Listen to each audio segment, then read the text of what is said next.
Mis à part la confusion de dernière minute au sujet des résultats. Cependant, nous n'avons aucune raison d'être dans la confusion, car la vérité est connue et indéniablement claire. Nous nous serions échoués au dernier moment du fait de cette confusion après tant de progrès remarquables. Hier, j'ai expliqué mes méthodes de certification au sommet extraordinaire des chefs d'État de CEDEAO à Abuja et au Conseil de sécurité à New York. En toutes ces occasions, j'ai annoncé mon intention de tenir une conférence presse à Abidjan pour rendre public mes méthodes de certification afin de dissiper la confusion quant aux résultats du second tour de l'élection présidentielle du 28 novembre 2010.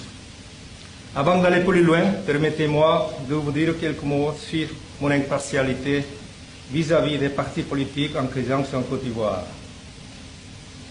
L'impartialité occupe une telle place centrale que celui qui ne croit pas en l'impartialité ne croira pas en la vérité que je vous énoncerai.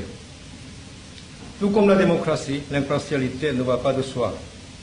Elle est une valeur que l'on peut conserver à travers un effort permanent, un enjeu que je ne saurais me permettre de perdre dans l'exécution de mon mandat de certification. Il est important de mentionner que tout au long du processus électoral, j'ai demandé à mes collègues de ne pas faire des sondages, étant donné qu'une telle pratique serait exploitée par des partis politiques en vue de remettre en cause l'impartialité de l'ONUCI. En outre, j'ai demandé au personnel de l'ONUCI de ne pas avoir de préférences entre les candidats parce qu'encore une telle attitude aurait été connue et exploitée par des politiciens pour mettre en cause la crédibilité de l'ONUCI. Plusieurs fois et de nombreuses fois, la plupart du temps gentiment, mais parfois moins gentiment, le gouvernement et l'opposition ont dit à tour de rôle que je prenais position en faveur de l'autre camp à chaque fois que l'ONUCI refusait de prendre leur part. Je dis avec force que l'ONUCI a gardé son impartialité toujours. Maintenant, permettez-moi de partager avec vous les trois méthodes que j'ai utilisées pour arriver à la conclusion absolue quant au vainqueur du second tour de l'élection présidentielle. Je voudrais souligner que j'ai conduit ma certification sans tenir compte des méthodes utilisées ou des résultats proclamés par la CEI ou par le Conseil constitutionnel. La première méthode consistait à obtenir les tendances le plus tôt possible. Pour ce faire, 721 fonctionnaires dévoués de l'ONUCI ont été déployés en autant de nombre de votes, bureaux de vote soigneusement triés. Ils m'ont annoncé par téléphone les résultats du second tour affichés dans les bureaux de vote au soir du 28 novembre. J'avais besoin de ces résultats pour conforter la crédibilité des résultats que j'obtiendrai avec ma troisième méthode. Mais en tant que certificateur, je ne pouvais partager ces tendances avec personne avant d'avoir complété mon évaluation et mon analyse à travers les deux autres méthodes. Laissez-moi vous montrer le résultat du premier méthode. Nous avons fait 721 témoins de polling station, les bureaux de vote.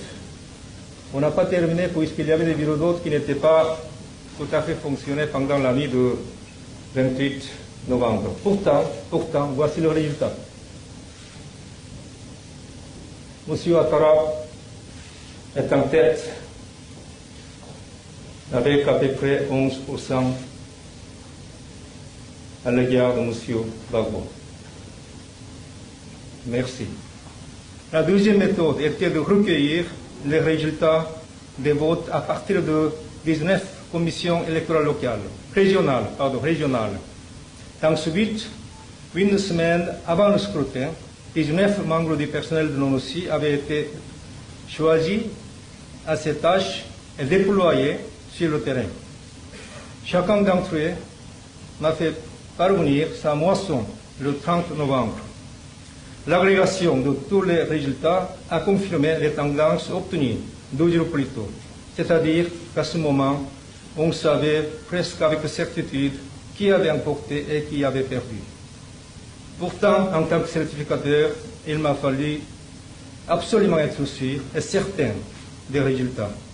J'avais besoin d'une troisième méthode.